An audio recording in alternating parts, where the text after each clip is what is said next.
Hello guys, welcome back to my channel Shri S S N world. तो कैसे हैं आप सब? आशा करते हैं आप सब लोग बहुत अच्छे होंगे और खूब मन लगाकर पढ़ाई कर रहे होंगे। ठीक है, तो आज हमारी एनसीईआरटी का है 5th चैप्टर हिस्ट्री का।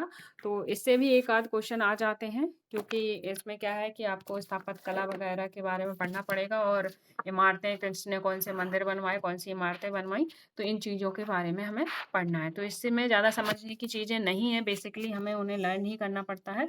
तो जो इम्पोर्टेंट है वो चीज़ें मैं मार्क्स करती चलूँगी और उन्हें आप लोग रिवाइज कर लीजिएगा। ठीक है, तो देखते हैं, कुछ स्टेटमेंट की भी क्वेश्चन बना सकता है, तो वो कैसे बनेंगे उनको भी हम इस पर टैकल करने वाले हैं। ठीक है, चित्र एक में कुतुब मीनार के पहले छज्जे को प्रदर्शित करता है। जो कुतुब मीनार के पहले छज्जों को प्रदर्शित करता है क्या?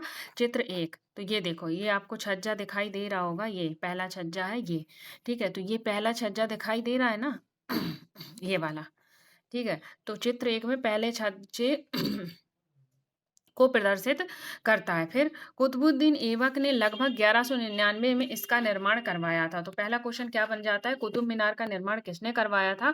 तो वो आंसर हो जाएगा आपका कुतुबुद्दीन ऐबक ने।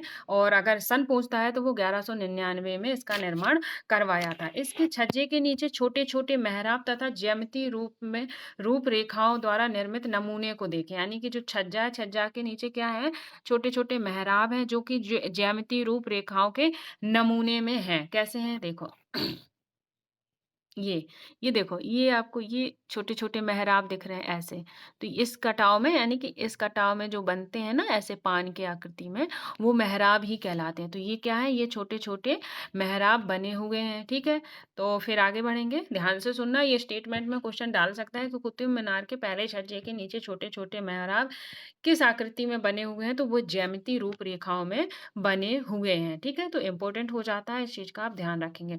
क्या आपको छज्जे के नीचे अभिलेखों की 2 पट्टियाँ दिखाई दे रही हैं? यानी कि छज्जे के नीचे अभिलेखों की 2 पट्टियाँ। तो ये देखो, ये एक ये पट्टी है, ये 1 मिनट, एक ये देखो ऐसे, ये, ये, एक ये 2 अभिलेखों की पट्टी दिखाई दे रही है, तो ये अभिलेखों की पट्टी है, किसमें? कुतुब मीनार में। आगे बढ़ते हैं। ये बाहरी हिस्सा घुमावदार तथा कोणीय हिस्से में बनी हुई हैं। कैसे बनी हुई हैं? देखो, जो अभिलेख की पट्टियाँ दिखाई दे रही हैं, ये अभिलेख किस भाषा में लिखे हैं? तो ये अभिलेख अरबी भाषा में लिखे हुए हैं। क्वेश्चन बन सकता है कुतुब मीनार में लिखे हुए अभिलेख किस भाषा में हैं? तो वो आपकी अरबी भाषा में हो जाते हैं, इम्पोर्टेंट है। ठीक है, आगे बढ़ेंगे।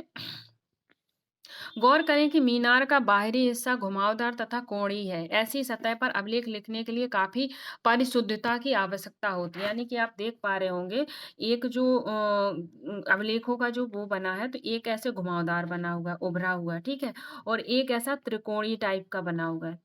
ठीक है, ऐसे त्रिकोणीय टाइप का बना हुआ है। तो इन पे जो लिखा जा रहा है अभिलेख, उसके लिए परिशुद्धता मतलब बहुत ही ज्यादा प्रशिक्षण की जरूरत होती है। तो एक बार मैं फिर से आपको दिखा दूं, तो आप देख पा रहे होंगे, ये वाला तो देखो, ये वाला हिस्सा घुमावदार है, और फिर ये वाला देखो, 3 कोने वाला ऐसे, ऐसे-ऐसे बना है और ये घुमावदार है। तो इनमें जब अभिलेख लिखे जा रहे हैं, तो इनमें क्या है? बहुत ज़्यादा प्रशिक्षण, यानी कि परिशुद्धता की आवश्यकता हो जाती है। ठीक है? सर्वाधिक योग कारीगर ही इस कार्य को संपन्न कर सकते हैं। याद रखें कि 800 वर्ष पूर्व केवल कुछ इमारतें पत्थर या ईंटों की बनी थी। यानी कि 800 वर्ष पूर्व क्या हुआ था? कुछ ही इमारतें पत्थर और ईंट की बनी थी। 13वीं शताब्दी में कुतुब मीनार, कितनी? 13वीं शताब्दी में कुतुब मीनार जैसी इमारतें देखने वालों पर क्या प्रभाव पड़ा होगा? यानी कि 13वीं शताब्दी में इनका क्या प्रभाव रहा होगा? इस पर बात क्या हुआ? क्यों नहीं चल रहा? ठीक है, अब चलेगा। नहीं चल रहा? अच्छा, व्हाइट बना रखा है, सॉरी ठीक है, आगे बढ़ते हैं। तो फिर क्या कह रहा है? 8वीं और 18वीं शताब्दी के बीच, क्या कितने शताब्दियों के बीच? तो 8वीं और 18वीं शताब्दियों के बीच राजाओं तथा उनके अधिकारियों ने 2 तरह की इमारतों का निर्माण कराया। यानी कि अगर क्वेश्चन बनता है, मैं बताती हूँ, अभी थोड़ा और पढ़ा दूँ, उसके बाद क्वेश्चन को बताती हूँ। स्टेटमेंट वाला बहुत ही बेस्ट क्वेश्चन है, आ भी सकता है आपके एग्जाम में। तो 8वीं और 18वीं शताब्दी के बीच राजाओं और उनके अधिकारियों द्वारा कितने तरह की 2 तरह की इमारतों का निर्माण हुआ। ठीक है, पहली इमारत, पहली इमारतों में क्या होते थे? सुरक्षित, 1 मिनट, तो बहुत ही अच्छे क्वेश्चन बन सकते हैं इस चैप्टर से, पर इसे समझना होगा आपको। तो पहले इमारत में क्या होता था?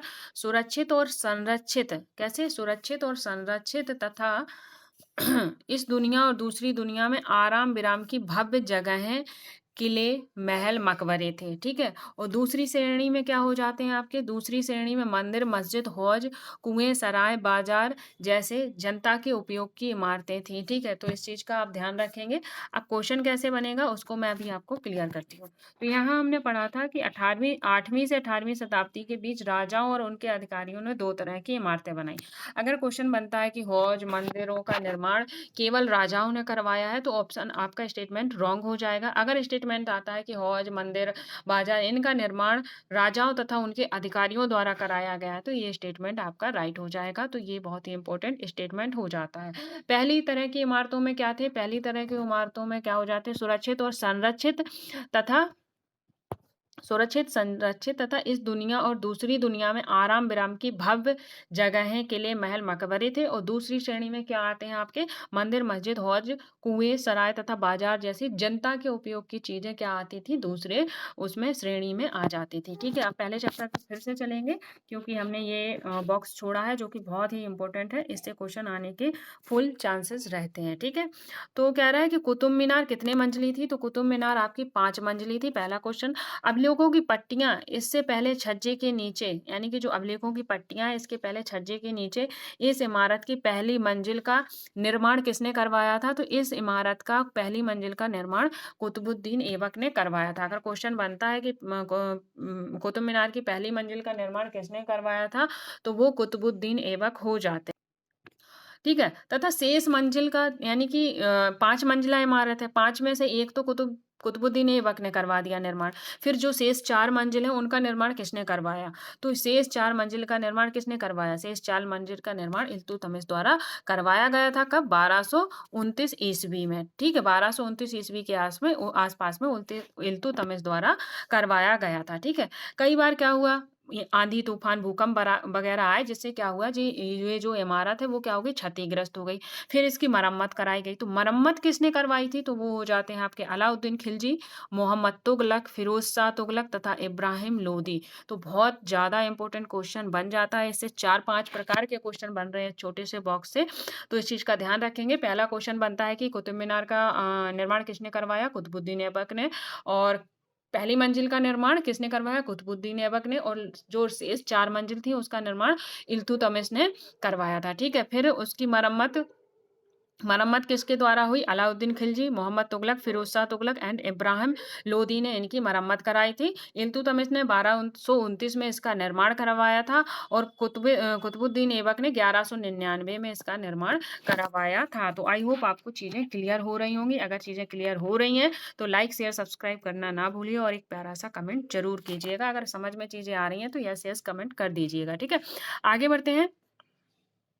आगे कह रहा है कि राजाओं से यह अपेक्षा की जाती थी, यानी कि राजाओं से यह अपेक्षा की जाती थी कि वे अपनी प्रजा की देखभाल करेंगे तथा प्रजा के उपयोग और आराम के लिए इमारतों का निर्माण करवाकर राजा उनकी प्रशंसा पाने की आशा करते थे। यानी कि राजा से हम लोग आशा करते थे कि वो हमारी सुख सुविधाओं का ध्यान रखें, प्रजा की देखभाल करें। जैसे कि आज होता है, हम सरकार से अपेक्षा करते हैं कि सरकार हमारी मांगे पूरी करे, हमारी हमारी खुशियों का ख्याल रखे। इसी तरह उस टाइम पे राजा थे, तो राजा से ये एक्सपेक्टेशन रखी जाती थी। और राजा क्या करता था, राजा ये सोचता था कि लोग हमारी प्रशंसा करें, ठीक है? इसके लिए वो ये सारे काम करवाता था। इस तरह के निर्माण कार्य व्यापारियों सहित अन्य व्यक्तियों द्वारा भी करवाए गए, यानी कि जो निर्माण कार्य हो रहे थे वो राजा ने करवाए, राजा के अधिकारियों ने करवाए। उसके अलावा व्यापारियों सहित और अन्य व्यक्तियों द्वारा भी कराए गए, ठीक है? वे मंदिर, मस्जिद और कुओं का निर्माण करवाते थे, ठीक है? ध्यान रखना, ये भी स्टेटमेंट में क्वेश्चन आएगा तो राइट है, ठीक है? परंतु घरेलू स्थापत्य व्यापारियों की विशाल हवेलियों के अवशेष 18वीं शताब्दी से मिलने प्रारंभ हुए। यानी कि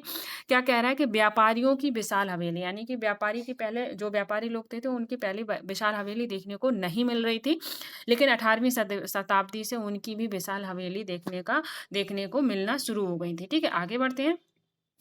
आगरे के किले का निर्माण, जो आगरे का किला है उसका निर्माण, तो अकबर द्वारा निर्मित आगरा किले का निर्माण, तो ध्यान से सुनना, आगरा का नाम सुनते ही हम लोगों के माइंड में ताजमहल की पिक्चर आ जाती है, इमेज आ जाती है, बट यहाँ किसकी बात हो रही है? आगरे के किले की बात हो रही है, ना कि ताजमहल की, ठीक है? तो आगरा द्वारा निर्मित, आगरा के निर्माण में कितने, यानी कि 20,000 पत्थर काटने वाले लगे थे और 20,000 सीमेंट चूना बनाने वाले लगे थे और 8,000 मजदूरों की आवश्यकता पड़ी थी, किसमें? आगरा का किला बनाने में, ठीक है? आगे बढ़ते हैं। अब अभियांत्रिकी कौशल तथा निर्माण कार्य, क्या था ये अभियांत्रिकी कौशल और निर्माण कार्य, इसको जानेंगे ध्यान से। तो हर चीज को सुनते जाइएगा और जो मैं अंडरलाइन करवाती हूँ उन्हें आप हाईलाइट कर लीजिएगा, जिससे कि आपको रिवीजन में आसानी होगी, ठीक है? स्मारकों में हमें उनके निर्माण में प्रयुक्त शिल्प विज्ञान का भी पता चलता है। छत ही उदाहरण ले लीजिए, यानी कि हमारा क्या कह रहा है कि हमारे जो स्मारक हैं, हमें उनके निर्माण में किस तरह का शिल्प विज्ञान, यानी कि शिल्प विज्ञान ही तो है। शिल्प विज्ञान ना होती, शिल्पकार ना होते, शिल्पकार मतलब शिल्प विज्ञान के जानकार, ठीक है? तो उनका उदाहरण पता चलता है। मान लो हमारी छत है, छत को ले लीजिए, हम क्या करते हैं, हम पहले 4 दीवार बनाते हैं, ठीक है? यहाँ से ऐसे-ऐसे 4 दीवार बनाते हैं, फिर उसमें छत डलवाते हैं। तो ये क्या है? एक तरह की विज्ञान ही तो है, एक थिंकिंग ही तो लगी है उसमें, ठीक है? तो 4 दीवारी के आर-पार लकड़ी की सह तीरों तथा एक पत्थर की पट्टियाँ रखकर छत बना सकते हैं। लेकिन यह कार्य उस समय बहुत कठिन हो जाता था जब हम एक विस्तृत अधिरचना वाले विशाल कक्ष का निर्माण करते हैं। यानी कि जब हम बहुत बड़े कक्ष का निर्माण करते हैं, तो वहाँ ये चीज़ क्या हो जाती है? कठिन हो जाती है, ठीक है? इसलिए अधिक परिष्कृत कौशल की ज़रूरत होती है, यानी कि एक बहुत बड़ा हॉल बना रहे हैं और उस टाइम पे लकड़ी वगैरह इतनी बड़ी-बड़ी नहीं मिलती हैं, जिससे इन चीज़ों को बनाना टफ़ हो जाता था। इसलिए इन चीज़ों को बनाने के लिए परिष्कृत मतलब बहुत निपुण लोगों की आवश्यकता होती थी, ठीक है? आगे बढ़ेंगे, 1 मिनट। फिर क्या कह रहा है कि 7वीं और 10वीं शताब्दी के मध्य वास्तुकार भवनों में अधिक कमरे, दरवाजे, खिड़कियां बनाने लगे थे। तो ध्यान रखना कि कौन सी सदी की बात हो रही है, तो 7वीं और 10वीं में क्या होने लगा था, भवनों में क्या होने लगे थे, कमरे, दरवाजे, खिड़की बनने लगे थे। छत, दरवाजे और खिड़कियां अभी भी 2 ऊर्ध्वाधर खंभे के आर पार अनुप्रस्थ सहतीर रखकर बनाए जाते थे, यानी कि ऊर्ध्वाधर मतलब ऐसे खड़े हुए 2 पोल, यानी कि 2 खंभे, ठीक है? इसके ऊपर क्या होता था, ऊर्ध्वाधर खंभे, इसके ऊपर ही अभी दरवाजे और छत ऐसे बनाई जा रही थी, ठीक है? तो इस ठीक है, इस वास्तुकला को क्या कहते हैं? ये वास्तुकला की यह शैली क्या कहलाती है आपकी? अनुप्रस्थ टोडा निर्माण कहलाती है। क्या कहलाती है? अनुप्रस्थ टोडा निर्माण कहलाती है। तो इस चीज़ का ध्यान रखेंगे, यानी कि खंभे के ऊपर इस तरह से दरवाजे का ये मेहराब ऐसे बनना, ये क्या कहलाता है? ये अनुप्रस्थ टोडा निर्माण की शैली कहलाती है। तो ये चीज़ें आप ध्यान रखेंगे। क्या छत, दरवाजे और खिड़की अभी भी 2 ऊर्ध्वाधर खंभे के आर-पार एक अनुप्रस्थ सहतीर रखकर बनाए जाते हैं और यह शैली क्या कहलाती है? अनुप्रस्थ टोडा निर्माण कहलाती है। फिर आगे बढ़ेंगे, तो हमने 7वीं और 10वीं शताब्दी के बीच की चीज़ें पढ़ी। अब हम पढ़ते हैं 8वीं से 13वीं शताब्दी के बीच क्या हो रहा था। तो 8वीं से 13वीं शताब्दी के बीच मंदिर, मस्जिद, मकबरों तथा सीढ़ीदार कुआँ, बावली से जुड़े भवनों के निर्माण में इस शैली का उपयोग हुआ है। यानी कि जो अनुप्रस्थ टोडरमल शैली है, इसका निर्माण इन चीज़ों में हुआ है। तो इस चीज़ का आप ध्यान रखेंगे। अब हम अपने बॉक्स पढ़ लेते हैं। तो सबसे पहले अधिरचना क्या होती है? अधिरचना, इसके बारे में हम आगे पढ़ेंगे, लेकिन क्लियर कर लेते हैं। भूतल से ऊपर किसी भी भवन का निर्माण, यानी कि भूतल से, यानी कि धरती से ऊपर किसी भी तल का निर्माण अधिरचना कहलाता है। आगे बढ़ते हैं। ये भी इंपॉर्टेंट बॉक्स हो जाता है, यहाँ से क्वेश्चन आता है, आया हुआ है, ठीक है? क्या कह रहा है? राजस्थान के बूंदी में, कहाँ? राजस्थान के बूंदी में स्थित क्या है? रानी जी की बावड़ी। पहला क्वेश्चन बनता है, रानी जी की बावड़ी कहाँ है? तो वो राजस्थान की बूंदी में हो जाता है। उन 50 बावड़ियों में से सबसे बड़ी है जिसका निर्माण पानी की आवश्यकता की पूर्ति के लिए किया गया था। जो वहाँ की 50 बावड़ी हैं उनमें से यह सबसे बड़ी बावड़ी हो जाती है, ठीक है? आगे बढ़ेंगे। अपनी स्थापत्य सुंदरता के लिए विख्यात इस बावड़ी का निर्माण, यानी कि जो ये बावड़ी है, इस बावड़ी का निर्माण कब हुआ था? तो ये 1699 ईस्वी में होता है। रानी नाथावत जी ने, ठीक है? रानी नाथावत जी ने जो राजस्थान की बूंदी में जो ये रानी जी की बावड़ी है, तो इसका निर्माण रानी नाथावत जी ने किया था। रानी की बावड़ी, रानी नाथावत जी, इस चीज़ का ध्यान रखें। जो बूंदी के राजा किसकी? बूंदी के राजा अनिरुद्ध सिंह की रानी थी, ठीक है? तो ध्यान रखना, इनके राजा कौन थे? तो राजा अनिरुद्ध सिंह की क्या थी ये? रानी थी, यानी कि पत्नी थी, रानी नाथावत जी। और रानी नाथावत जी ने रानी बावड़ी का निर्माण किया और कहाँ किया? तो वो राजस्थान के बूंदी में हो जाता है, ठीक है? आगे बढ़ेंगे। आई होप चीज़ें क्लियर हो रही होंगी। फिर बढ़ते हैं। दिल्ली की कुब्बत अल इस्लाम मस्जिद का एक हिस्सा दिल्ली की कुब्बत अल इस्लाम मस्जिद का एक हिस्सा 12वीं शताब्दी में बनवाया गया था। तो मैंने कुब्बत अल इस्लाम मस्जिद का आपको बता दिया है किसने बनवाया था। जब मैंने चैप्टर पढ़ाया था तो मैंने बताया था कि कुब्बत उल इस्लाम मस्जिद किसके द्वारा बनवाई गई थी। तो इस चीज़ को हमें आप कमेंट बॉक्स में कमेंट करेंगे कि कुब्बत अल इस्लाम मस्जिद किसने बनवाई थी। तो जो मस्जिद का एक हिस्सा बचा था तो वो कब बनवाया गया था, तो वो 12वीं सदी के उत्तरार्ध में बनाया गया था। ठीक है, अब देखो मेहराब के निर्माण में अनप्रस्थ टोडा तकनीक का इस्तेमाल हुआ। देखो ये 2 पोल बनाए गए हैं, बने हैं ये 2 पोल, ठीक है। फिर इनके ऊपर ये देखो ये ऐसे, तो ये हो गए हैं आपके अनप्रस्थ टोडामल तकनीकी, इसको कहते हैं। ठीक है, आगे बढ़ेंगे। अगर चीज़ें क्लियर हो रही हैं तो लाइक शेयर सब्सक्राइब करना बिल्कुल नहीं भूलना है और अपनी चीज़ों को समझते हुए चलना। अब क्या बात करते हैं 11वीं शताब्दी के प्रारंभ में मंदिर निर्माण, यानी कि जो 11वीं शताब्दी थी उसके प्रारंभ में मंदिर का निर्माण कैसे हो रहा था। ठीक है, तो शिव जी की स्तुति में क्या हुए, अनेक मंदिर बनाए गए, जैसे कि कंदरिया महादेव मंदिर, यानी कि शिव की स्तुति में बनाए जा रहे हैं तो ये शिव जी को ही समर्पित होंगे। तो शिव की स्तुति में बनाए गए मंदिर कौन सा है, कंदरिया महादेव मंदिर का निर्माण चंदेल के राजवंश कि राजा किसने, धंगदेव द्वारा करवाया गया था 999 में। यानी कि कंदरिया महादेव का मंदिर किसने करवाया था, तो धंगदेव द्वारा करवाया गया था। कब करवाया गया था, 999 में। किस वंश के थे, तो चंदेल वंश के वो राजा हो जाते हैं। इस चीज का ध्यान रखेंगे। आगे बढ़ते हैं। मंदिर की योजना एक अलंकृत द्वार से इसके प्रवेश भाग और मुख्य सभा भवन मंडप जहाँ नृत्य का आयोजन होता है। जो मंदिर की योजना है एक अलंकृत द्वार के प्रवेश से प्रारंभ होती है। तो पहले क्या बनता है, अलंकृत द्वार बनता है, फिर उसके बाद सभा भवन यानी कि महामंडप बनाया जाता है जहाँ पे नृत्य क्या होता है, जहाँ पे नृत्य का आयोजन होता है और पहुंचा जाता है। फिर नंबर 3 पे आता है आपका गर्भगृह। क्या आ जाता है, गर्भगृह आ जाता है, जो कि जहाँ पे क्या होती है, मेन यानी कि प्रमुख देवी देवता की मूर्ति रखी जाती है। धार्मिक अनुष्ठान इसी जगह संपन्न किए जाते हैं थे तथा इसमें केवल राजा, उनका निकटतम परिवार तथा पुरोहित एकत्र होते थे। यानी कि जो धार्मिक अनुष्ठान है वो गर्भगृह में संपन्न होते थे। वहां पर राजा और उनके निकटतम जो परिवारजन थे वो ही इकट्ठे होते थे। खजुराहो समूह में राजकीय मंदिर सम्मेलन थे। खजुराहो समूह में राजकीय मंदिर सम्मेलन थे जहां सामान्य जनमानस को जाने की क्या थी, अनुमति नहीं थी। ये मंदिर सुपरिष्कृत उत्कीर्ण मूर्तियों से अलंकृत थे। अब क्वेश्चन पहला अगर सीरीज में लगाने को आता है तो पहले नंबर पे क्या बनता है, मंदिर में अलंकृत द्वार आ जाते हैं। फिर महामंडप बनता है, महा अलंकृत द्वार जहाँ से हम प्रवेश करते हैं। महामंडप वो एक देखा होगा, एक बहुत बड़ा हॉल टाइप का मंदिरों में बना रहता है जहाँ पे नाच गाना और लोग बैठते हैं, तो वो महामंडप हो जाता है। फिर गर्भगृह, जहाँ मान लो किसी शिव जी का मंदिर है तो जहाँ पर शिव जी की मूर्ति है वो गर्भगृह हो जाता है। वहां पे मेन देवी देवता की मूर्ति रखी जाती है और वहां पे कौन जाता है, वहां पे राजा, पुरोहित और उनके निकटतम परिवार के लोग जाते हैं। आम जनता को कहाँ पर, खजुराहे के समूह राजकीय मंदिर सम्मिलित थे, वहां पर क्या था, आम जनता को जाने की वो नहीं थी। ठीक है, आगे बढ़ते हैं, अनुमति नहीं थी। आगे कह रहा है तंजावुर के राजेश्वर मंदिर का निर्माण। कहाँ के मंदिर का, तो तंजावुर के राजेश्वर मंदिर का शिखर।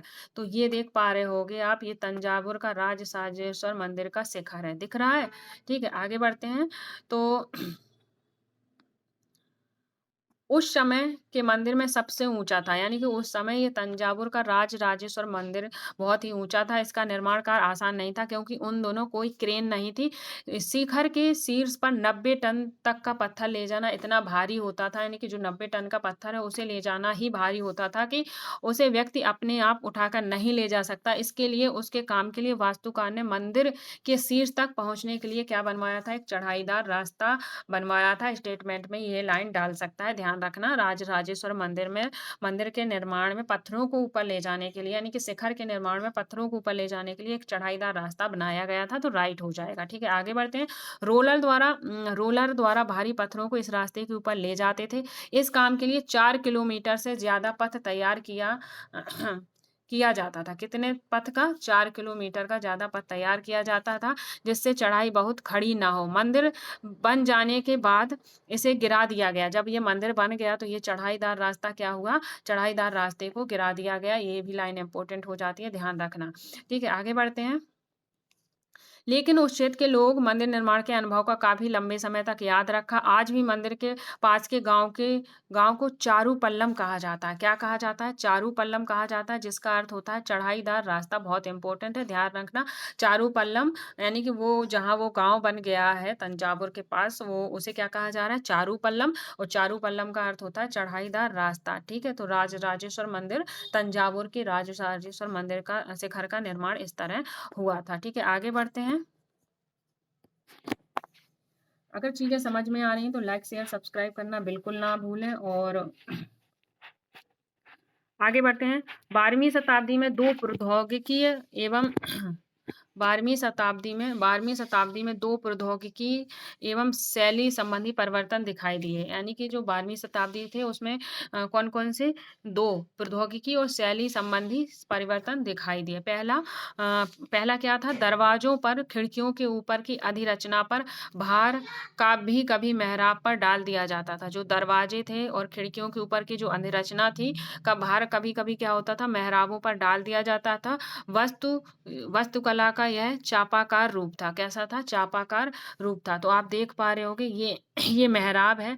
तो ये देखो ये जो बना है ये खिड़कियाँ बनी है, ये डॉट लगा है। तो ये यहाँ पर इनके ऊपर क्या होता था? दरवाज़ों और खिड़कियों का भार इनके ऊपर डाला जा रहा था और इस कला को क्या कह रहे थे हम? चापाकार रूप कहा जा रहा था। तो ध्यान रखना, दरवाज़ों और खिड़कियों के ऊपर की अधिरचना पर का भार कभी-कभी कहाँ डाल देते हैं? मेहराब पर। तो ये मेहराब है, यहाँ कोई पोल नहीं बना है। तो इस विधि को चापाकार विधि कहते हैं। ठीक है?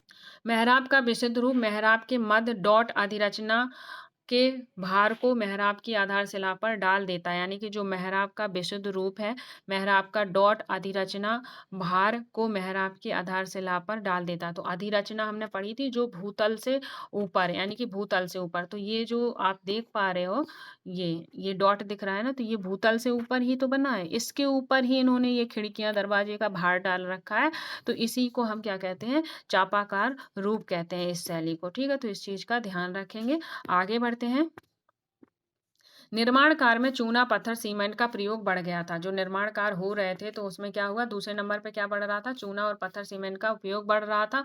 उच्च श्रेणी की सीमेंट होती थी जिसमें पत्थर के टुकड़ों के मिलने से कंक्रीट बनती थी। क्या बनती थी? पहले नंबर पे क्या हुआ था? पहले नंबर पे ये हुआ था जो हमने अभी पढ़ा है, चापाकार रूप। ठीक है? और दूसरे नंबर पे क्या हो रहा था? दूसरे नंबर पे चूना, पत्थर, सीमेंट का उपयोग हो रहा था और सीमेंट में छोटे-छोटे पत्थरों जिसमें पत्थरों के टुकड़ों को मिलाकर क्या तैयार किया जा रहा था? कंक्रीट बनती थी। ठीक है? इसकी वजह से विशाल ढांचों का निर्माण सरलता से और तेजी से हो रहा था। तो चित्र नंबर 6 को देखें। ठीक है? आगे बढ़ते हैं। आगे ये है, तो मेहराब का विशुद्ध रूप। मेहराब का विशुद्ध रूप अलाई दरवाजे का मेहराब। कहाँ का? अलाई दरवाजे का मेहराब प्रारंभिक 14वीं शताब्दी में बनाया गया था और कुब्बत अल इस्लाम मस्जिद दिल्ली में। ठीक है? दिल्ली का। तो इन चीज़ों का मेहराब बहुत ही अच्छा बना है, तो ये चीज़ आप ध्यान रखेंगे। आगे बढ़ते हैं, तो चित्र नंबर 6 को देखना था। आगरा के किले में जल द्वार निर्माण को दिखाती है चित्रकारी। ये देखो, यहाँ पे जल द्वार निर्माण हो रहा है, तो आप देख पा रहे हैं लोगों को इस तरह से निर्माण कर रहे हैं। ठीक है? आगे बढ़ते हैं। मंदिरों और मस्जिद में हौज़ों का निर्माण, यानी कि जो मंदिर मस्जिद थे वहाँ पे हौज़ों का निर्माण। हौज़ क्या होते थे? तालाब होते थे। क्या होते थे? पानी वाले तालाब होते थे। तो ठीक है, देखते हैं। मंदिरों और मस्जिदों का निर्माण बहुत सुंदर तरीके से किया जाता था क्योंकि वे उपासना के स्थल थे। वहाँ अपने संरक्षक की शक्ति, धन, वैभव तथा भक्ति भाव का भी प्रदर्शन थे। यानी कि जो मंदिर मस्जिद थे वो क्या थे? धन और वैभव का भी प्रदर्शन करते थे। उदाहरण के लिए क्या हो जाते हैं, तो जो मंदिर मस्जिद राजा लोग बनवाते तो बेसिकली वो किस लिए बनवाते थे? कि हमारी प्रतिभा का और प्रतिभा प्रतिष्ठा का क्या हो? प्रदर्शन हो, इसलिए बनवाते थे। अब मान लीजिए राजराजेश्वर मंदिर, ठीक है? तंजावुर का राजराजेश्वर मंदिर जिसको हमने अभी देखा था, जिसके शिखर के बारे में पढ़ा था, ये ठीक है? एक अभिलेख से इस बात का संकेत मिलता है कि इस मंदिर का निर्माण राजा राजदेव ने करवाया था। किसने करवाया था इस मंदिर का निर्माण? तो इस मंदिर का निर्माण राजा राजदेव ने करवाया था। ठीक है? आगे बढ़ेंगे। तो अपने देवता राजराजेश्वरम की उपासना हेतु किया था, यानी कि जो राजराजेश्वर मंदिर था तो उसमें कौन से देवता का वास था, तो उसमें कौन से देवता का वास हो जाता है, राजराजेश्वरम की उपासना हेतु बनाते थे। ध्यान दें कि राजा का नाम और देवता का नाम काफी मिलता जुलता था। राजा ने इस तरह का नाम इसलिए रखा क्योंकि यह नाम क्या होता था, मंगलकारी था। राजा स्वयं को ईश्वर के रूप में दिखाना चाहता था। धार्मिक अनुष्ठान के जरिए मंदिर में देवता राज राजा राजदेव, दूसरा देवता राजा राजेश्वरम का सम्मान करता था, यानी कि मंदिर में एक देवता राजदेव था और दूसरे देवता राज राजेश्वरम का क्या होता था, सम्मान करता था। आगे बढ़ेंगे। सभी विशालतम मंदिरों का निर्माण करवाया था। सभी विशालतम मंदिरों का निर्माण राजाओं ने कराया था।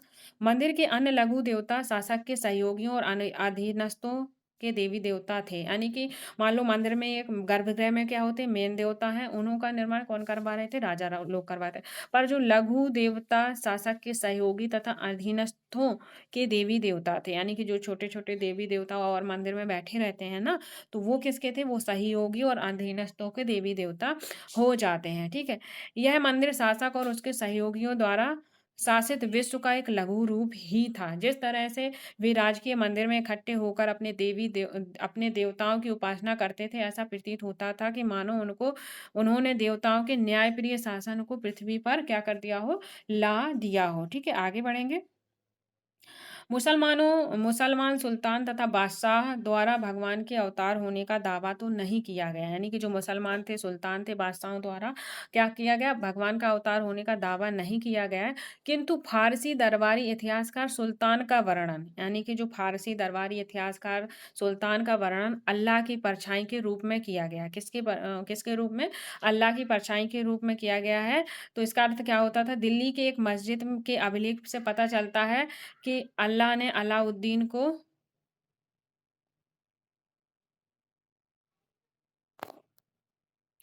शासक के शासक इसलिए चुना है